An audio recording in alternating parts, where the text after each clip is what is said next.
main game bisa jadi kaya. Bukan cuma mimpi.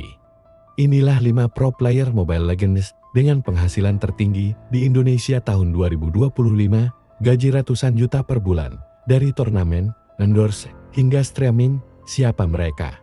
Dan gimana bisa sampai di titik itu? 1. Albertit Bigetron Alphan, gaji per bulan estimasi Rp250 300 juta role, jungler asal Bandung. Karirnya naik pesat sejak memperkuat RRQ Hoshi di usia 16 tahun, tapi sejak pindah ke Bigetron Alpha, nilai komersialnya makin naik. Ia rutin mendapatkan bonus dari pencapaian turnamen dan brand endorsement seperti smartphone, energi drink, dan game gear. Usia 21 tahun, ditambah sponsor pribadi, YouTube, TikTok, dan bonus dari MPM. Total penghasilannya bisa tembus Rp250 juta per bulan. Albertet, nama aslinya Albert Nielsen Iskandar, dikenal sebagai babi alin karena refleksnya yang luar biasa saat bermain sebagai jungler. Gaji pokok dari tim diperkirakan mencapai Rp120 juta. Albert juga aktif streaming, yang jadi sumber pendapatan pasif Duam Sansoon di CS Sports. Gaji per bulan Rp200 250 juta. Karirnya naik saat membawa UNIC menjuarai MPLAD beberapa kali. Dia juga punya fanbase besar karena kepribadiannya yang low profile tapi mematikan di arena role. Midlaner asal Bali. Estimasi gaji dasar Sans adalah Rp100 juta, tapi ditambah bonus, sponsor, dan brand ambassador, ia bisa mengantongi Rp200 juta lebih per bulan. Sans merupakan midlaner andalan ONEC yang dikenal dengan gaya bermain cerdas dan efisien. ONEC dikenal sebagai tim dengan fasilitas dan gaji tertinggi di NPM, bersama Sans dan Kairi Ciwe adalah bagian dari trio Moto ONEC, dikenal karena kemampuan outplay dan disiplin saat menjaga lane. Sans juga punya kontrak eksklusif dengan platform live streaming dan rutin muncul di iklan produk gaming 3 Ciwe ONEC Esports. Sejak bergabung dengan ONEC, ia dianggap sebagai jungler terbaik di Asia Tenggara. Gaji per bulan Rp180 220 juta ditambah bonus dari turnamen MPL dan M-Series, serta sponsor internasional, Roll. Goldaner ini membuat brand senang memakai jasanya untuk endorse, termasuk produk cross country seperti gadget dan aparel asal Jakarta. Namun Ciwe juga aktif di TikTok dan Instagram dengan engagement tinggi. Ia sering diundang ke acara TV dan podcast gaming, endorse kosmetik pria dan minuman energi jadi tambahan penghasilan di Ciwe. Atau Calvin Winata adalah goldaner muda yang konsisten tampil tajam. Ia sempat membela RRQ selama beberapa musim dan kini memperkuat Bigetron Alpha. Gajinya dari ONEC sudah tinggi, diperkirakan Rp90 100 juta. Tempat Kairi ONEC Esports Filipina ke Indonesia, gaji pokoknya sekitar Rp90 juta. Namun nilai komersialnya membuat total penghasilannya bisa lebih tinggi. Gaji per bulan Rp150 200 juta. Kehadirannya di konten YouTube BTR juga membuat ia punya penghasilan tambahan di luar gaji role jungler. Mereka tidak hanya hidup dari turnamen, tapi dari berbagai sumber asal Filipina. Kairi, pemain asal Filipina, adalah salah satu pro player luar negeri pertama yang sukses besar di Indonesia. Gaji pokoknya tinggi karena status sebagai pemain impor dengan kisaran Rp120 juta. Kairi juga populer di 2 negara sekaligus, Filipina dan Indonesia. 5. Vin Bigetron Alpha, gaji per bulan Rp130 180 juta. Roamer butuh latihan keras, disiplin, dan juga karakter yang kuat. Asal Jakarta, Vin adalah salah satu veteran MLBB yang dikenal karena kepemimpinan dan shot callernya. Walau posisinya bukan jungler atau goldaner, Vin adalah ikon banyak fans menjadikannya panutan. Vin punya hubungan baik dengan sponsor teknologi, platform e-commerce, dan brand lokal. Kesimpulan, jadi pro player MLBB bukan hanya soal jago main, tapi juga soal kerja keras, disiplin, dan citra publik. Gaji pokok dari tim, bonus turnamen MPN, M-Series endorse, dan sponsor live streaming dan YouTube acara offline, dan brand ambassador. Kalau kamu suka MLBB dan ingin jadi pro player, mulai dari sekarang. Tapi ingat, jalannya tidak instan. Subscribe channel ini untuk tahu lebih banyak cerita di balik dunia esports Indonesia.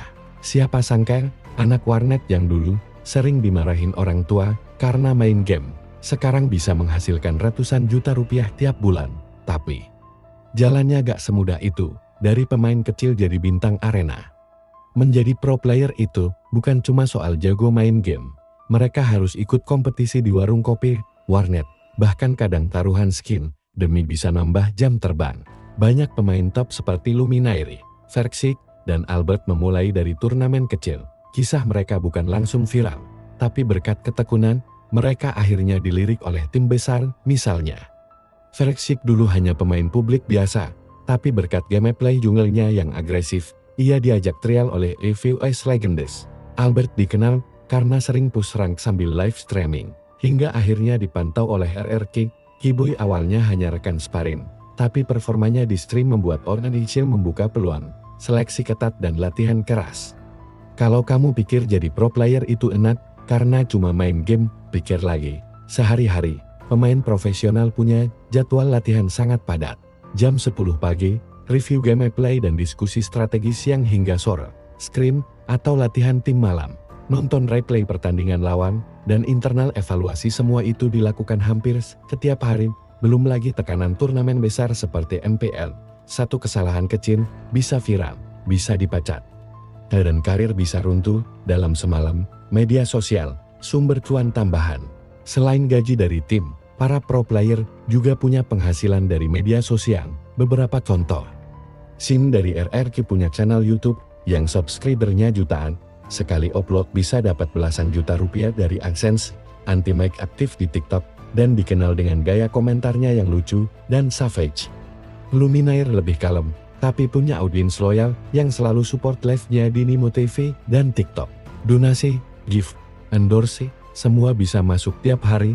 Bahkan, banyak pro player yang memanfaatkan live streaming untuk dapat cuan tambahan. Endorse dan brand ambassador, brand besar mulai melirik para pro player. Produk seperti energi drink, smartphone gaming, bahkan sepatu olahraga mulai menjadikan mereka ambasador. Contohnya, ONEC Kiboy sempat jadi ambasador brand headset gaming. EVOS Clover dapat kontrak endorsement dari brand kopi instan lokal, RRQ Lemon. Meskipun jarang bicara, sering di-endorse brand teknologi, karena citra senyap tapi tajamnya. Pendapatan dari endorse ini bisa menyamai bahkan melebihi gaji dari tim tergantung seberapa besar nama mereka di media sosial dan seberapa loyal fans mereka. Breakdown gaji dan penghasilan tambahan. Mari kita breakdown satu contoh, misalnya Albert RRQ. Dengan asumsi gaji dari tim, 60 juta rupiah bulan bonus turnamen, 30 juta rupiah jika juara atau runner up YouTube AdSense, 15 rupiah 20 juta bulan endorse sponsor, 20 juta rupiah bulan total per bulan, 125 rupiah 130 juta, dan ini masih bisa naik drastis kalau dia viral atau trending karena momen clutch di MPL atau M-Series. Bukan semua pro player jadi kaya, tapi perlu diingat, gak semua pro player sukses. Ada juga yang hanya bertahan 1-2 musim, lalu turun performa, lalu ditinggalkan fans. Faktor penyebab kegagalan: tidak bisa kerja tim, sering buat drama internal, tidak menjaga mental dan kesehatan, kurang adaptasi dengan meta baru. Makanya, banyak pro player mulai belajar soal investasi, membangun bisnis, atau bahkan jadi pelatih dan content creator pasca pensiun. Contoh sukses: Luminaire kini aktif sebagai streamer dan analis fanbase. Tiap tim sangat aktif dan loyal. Wanen beralih ke dunia bisnis kuliner. R7 mulai fokus ke pengembangan diri di luar MLBB, testimoni fans dan komunitas. Kalem tapi mematikan. Gaji dia emang pantas segitu. Komunitas MLBB di Indonesia sangat besar. Beberapa testimoni dari fans: gue suka banget cara main ONEC Kairi, rapi, disiplin, dan gak banyak gaya. Beda sama player yang cuma pamer doang. RRQ Lemon tuh idola sejuta umat. Kadang miris lihat player muda kena pressure dari netizen.